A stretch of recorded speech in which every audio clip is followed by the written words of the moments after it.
That's the Goldilocks zone for rentals.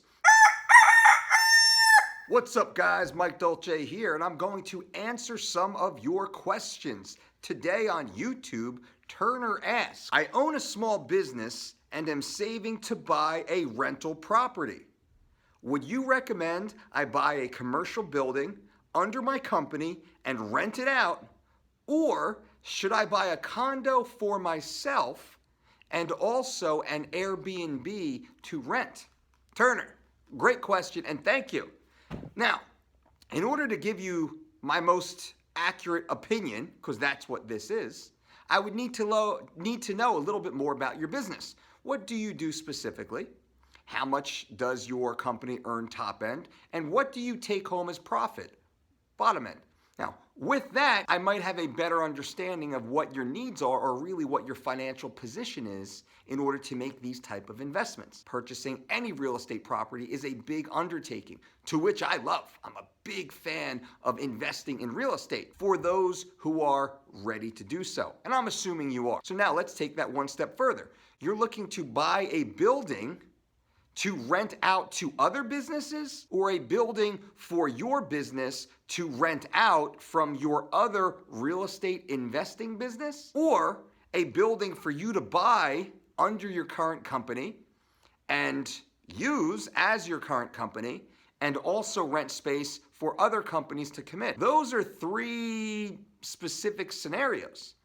Now, to go further, or you have just enough money to either buy the commercial building and rent it out through a variety of entities, or purchase your own personal residence, and as I read your question, also an additional Airbnb, possibly a condo.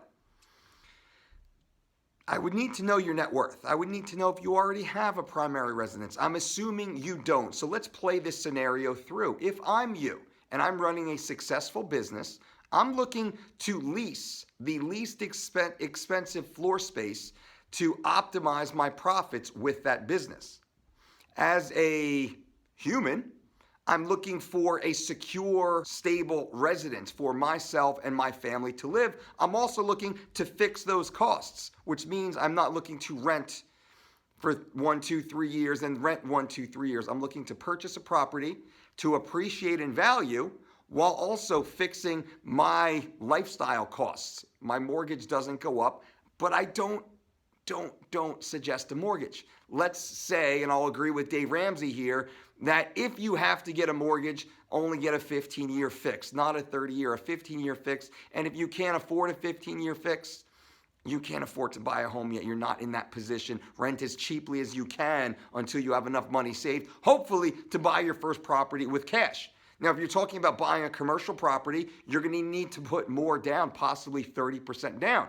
If you're looking to buy a primary residence, a single family, you can put much less down, again, if you're doing that. Hopefully, you're buying all cash. Now, that out of the side, I would much rather, as my first purchase, and this is what I did, I purchased a primary residence for my family to secure my family forever.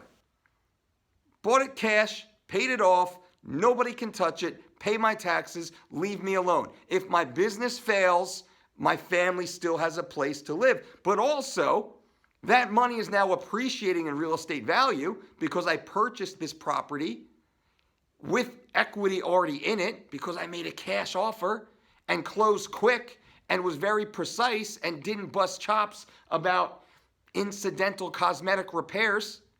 So I bought my property with equity in it. That's a big step. Now, I'm looking to purchase a Airbnb property, to which I also did. And I own multiple Airbnb properties, and I love them. But again, I'm looking to buy the least expensive property in the highest desirable area to maximize my daily profit. That's the way I look at my Airbnb, is how much do I make per day, then of course how much per month, and then you compare that to what you would actually earn if you were, let's say you're renting in Las Vegas, condos in Las Vegas, $1,500 a month relative rent. You can rent for anywhere between $100 to $300 per day Airbnb. We found $100 to $150 per day in the area that we purchased our condos was very easy to get. not a lot of time spent vacant, which is perfect. So instead of $1,500 for one tenant, we could make $2,000 for 20 tenants staying for one day or 10 tenants staying for two. Now, that being said, there's more wear and tear with an Airbnb than there is possibly with one good quality tenant.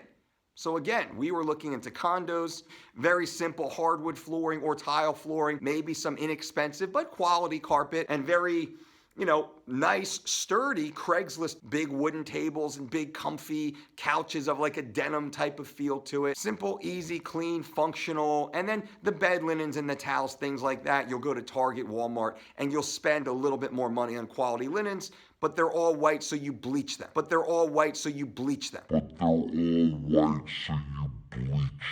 Right? It's kind of easy stuff. I enjoyed the Airbnb, and we actually had both. But given your situation, and again, let me wrap this up. I'm giving maybe a little bit too much about the Airbnb side. I should do a basic video on that. Given the difference between the two, I would get my own home set up. Then I would look for an investment property also, which is another part of your business. And with my business, I don't look at any one aspect as just my business. It's all my business. My real estate investing is part of my business. My writing diets is part of the business. Our content creation is part of the business. The podcast is part of the business. The boot camps and the seminars is part of the business. The certification course is part of the business. So I just look at it, if I'm going to buy a commercial property, am I protecting my principal and what am I cash flowing? Or if I'm going to buy a residential property to Airbnb, am I protecting my principal and how much is it going to cash flow? That's really all that matters. That's the big thing. So not knowing your area, not knowing the market, commercial real estate is a little harder to rent. It's pretty easy. For those listening, a little investor tip here. It's very easy to rent between $800 and $1,800 per month.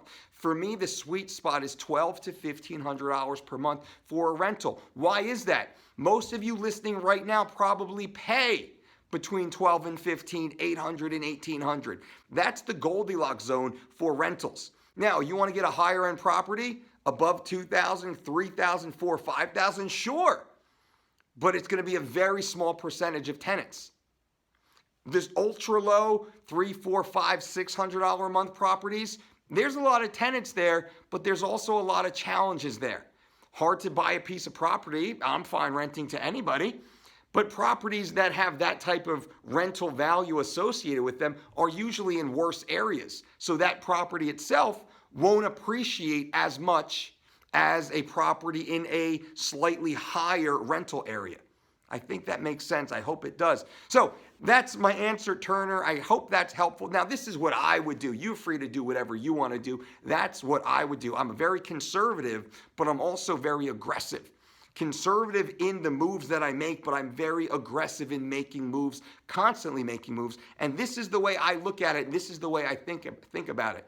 So if you guys like this video, give it a thumbs up. Leave a comment below if you have any specific questions or if you like this new format, new style. I've gotten a lot of business questions, a lot of real estate questions, and I would like to talk about this more often. So just like Turner did, leave your question below and I will read it just like this in these short little 6 to 10 minute videos. Subscribe to the channel, click that little notification bell, and until next time, boom.